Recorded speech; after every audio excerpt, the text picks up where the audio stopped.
Very good morning to all of you. एक बार फिर से इंग्लिश की इस क्लास के अंदर आपका स्वागत है। आज हम लोग बिहार बोर्ड की 12th क्लास की बुक रैम्बो से लास्ट पोइट्री पढ़ने वाले हैं, जिसका नाम है my grand mother's house.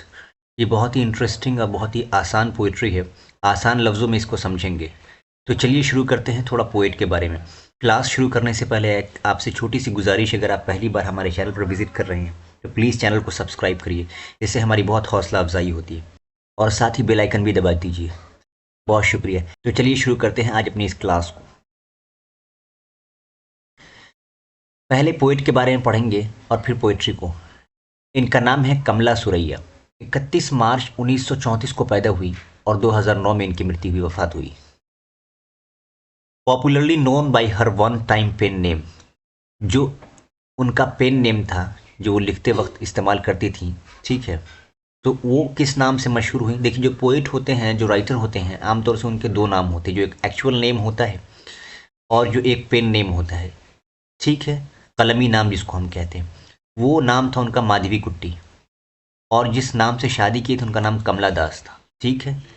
Was an Indian poet, एक पोइटेस कह लीजिए, औरत हैं चूँकि। तो एक हिंदुस्तानी शायरा हैं, इंग्लिश में और एज वेल एज मलयालम में। दो लिटरेचर में इनको बहुत ज़्यादा महारत हासिल थी, इंग्लिश में और साथ साथ मलयालम में। केरला के रहने वाली थी, हिंदुस्तान से थी। उनकी जो शोहरत है, पॉपुलैरिटी मतलब शोहरत, in Kerala based chiefly on her short stories, जो लघु कथाएं लिखती थी, जो मुख्तसर कहानियाँ, छोटी छोटी कहानियाँ लिखती थी, और उनकी बहुत मशहूर ऑटोबायोग्राफी, इसको याद रखिएगा। अभी इसके बारे में थोड़ा डिस्कशन करने वाले हैं। क्या नाम है उनकी ऑटोबायोग्राफी का, आत्मकथा का? She reverted to Islam December 11 1999, 1999 में इन्होंने इस्लाम कबूल किया एट द एज ऑफ 65, 65 साल की उम्र में, और उन्होंने अपना नाम सुरैया रखा। Okay. In 1984 she was short listed for the Nobel prize in literature. 1984 में उनका नाम नोबेल प्राइज़ इन लिटरेचर के लिए नाम चुना गया। बहुत ही काबिल औरत हैं। इनकी बहुत ख़ास जो अहम काम है वो है sirens, summer in Kolkata, an introductions, the descendants and the old playhouse, और ये उनकी ऑटोबायोग्राफी जिसका नाम है माई स्टोरी। याद रखिएगा, माई स्टोरी। और इसने बहुत ही ज़्यादा स्टिर मचा दिया था, बहुत ज़्यादा हंगामा मचा दिया था इनके बारे में। मतलब बहुत अच्छी तरीके से लिखा गया और बहुत कुछ लिखा गया इसमें।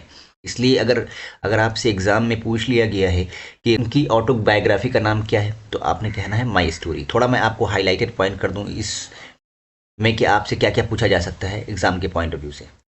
सबसे पहले तो उनका डेट ऑफ बर्थ याद रखिएगा, ठीक है। माधवी कुट्टी पेन नेम, केरला से हैं, मलयालम और इंग्लिश लिटरेचर के अंदर महारत हासिल है। उनकी ऑटोबायोग्राफी बहुत मशहूर है, सुरैया भी उनका नाम है। उनकी ऑटोबायोग्राफी का नाम माई स्टोरी है, ठीक है। और ये उनकी इंपॉर्टेंट बुक है। हाँ, ये इंपॉर्टेंट चीज़ जो कि उनको इन 1984 में नोबेल प्राइज़ मिला लिटरेचर के अंदर। चलिए, ये इंपॉर्टेंट चीज़ है, इसको आप रिकॉल कर लीजिएगा। अब चलते हैं माई ग्रैंड मदर्स हाउस। यहाँ देखिए, वो कहती हैं देयर इज़ अ हाउस, एक घर है, नाउ फार अवे, अब बहुत दूर है। फार का मतलब, फार अवे का मतलब बहुत दूर। वेयर वंस, जहाँ मैं कभी, आई रिसीव्ड लव्ड, मैंने मोहब्बत हासिल की थी, मतलब बहुत मोहब्बत मुझे मिली थी। दैट वुमन, वो औरत, डाइड, अब मर गई हैं। यानी कि एक घर था जिससे, जो अब बहुत दूर है मुझसे, जहाँ मैंने बहुत सारा प्यार हासिल किया था, वहाँ जो औरत रहती थी, अब वो औरत क्या है, मर चुकी है। कमला दास कह रही हैं अपनी दादी के बारे में कि अब वो मर चुकी हैं। The house withdraw into silence, ये देखिए बड़ा खूबसूरत वो है, ताबीर है, एक्सप्रेशन है कि जो घर है वो सन्नाटे का अड्डा बन गया है। विड्रो इनटू साइलेंस का मतलब है कि सन्नाटे में बदल गया है, ठीक है। अब वहाँ पे स्नेक घूमते हैं, स्नेक मूव्ड अमंग बुक्स, किताबों के दरमियान। I was then too young, then का मतलब तब, तब मैं बहुत छोटी थी। जब मैं दादी के घर में रहा करती थी तब मैं बहुत छोटी थी, मतलब इतनी छोटी थी, जो उनकी बुक्स थी ना, उनको पढ़ने के लिए मैं बहुत छोटी थी, टू रीड, उसको पढ़ने के लिए। And my blood turn cold like the moon, जब मुझे उस किताबों के पढ़ने के बारे में ख्याल आता है तो मेरा खून जो है ठंडा पड़ जाता था, ठीक है। मतलब मैं डर जाती थी, बस सर्द पड़ जाती, इतनी किताबें कौन पढ़ेगा, और मैं बहुत छोटी भी थी।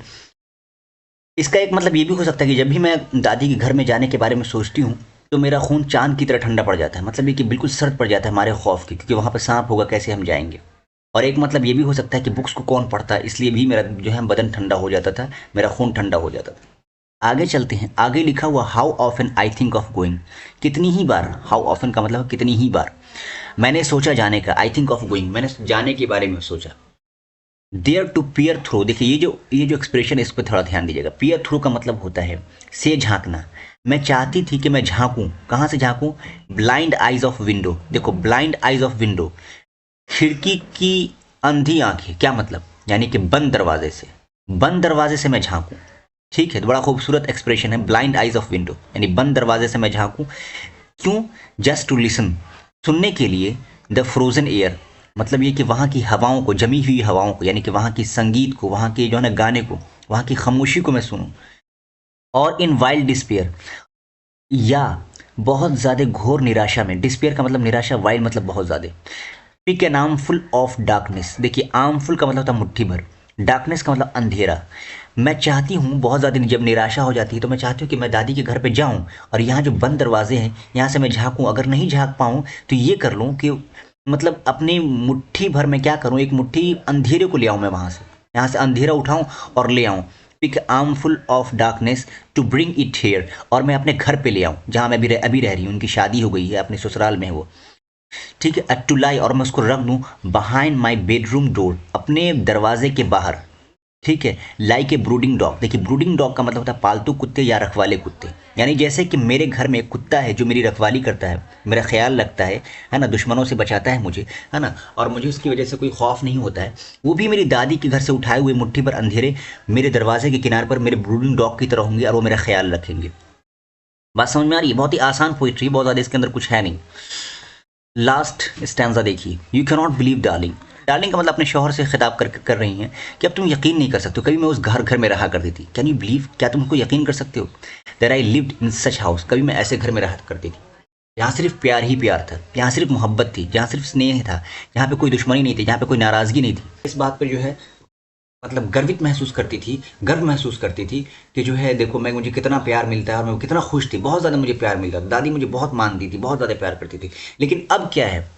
आई हु हैव लॉस्ट, मैं वही लड़की हूँ जिसने खो दिया है माई वे, मेरा अपना रास्ता, एंड बेग, और भीख मांगती है अब नाउ एट स्ट्रेंजर्स डोर, अजनबियों के दरवाजे पे, टू रिसीव लव, कि वो प्यार मुझे दे दे, at least in some small change, नहीं बहुत ज़्यादा जितना मुझे दादी प्यार करती थी, कम से कम थोड़ा तो मुझे मिल सकता है। यानी कि मैं वही लड़की हूँ जिसे कभी इतना ज़्यादा प्यार मिलता था कि उसे प्राउड होता था कि वाह मैं कितनी खुशकिस्मत हूँ, कितनी खुश नसीब हूँ कि दादी मुझे इतना प्यार करती हैं। मैं ओल्ड घर में रहा करती थी, दादा मेरा ख्याल रखते थे, दादी मेरा ख्याल रखती थी, बहुत सारा प्यार मिलता था, चॉकलेट्स, खाने पीने, किसी चीज़ का टेंशन नहीं था।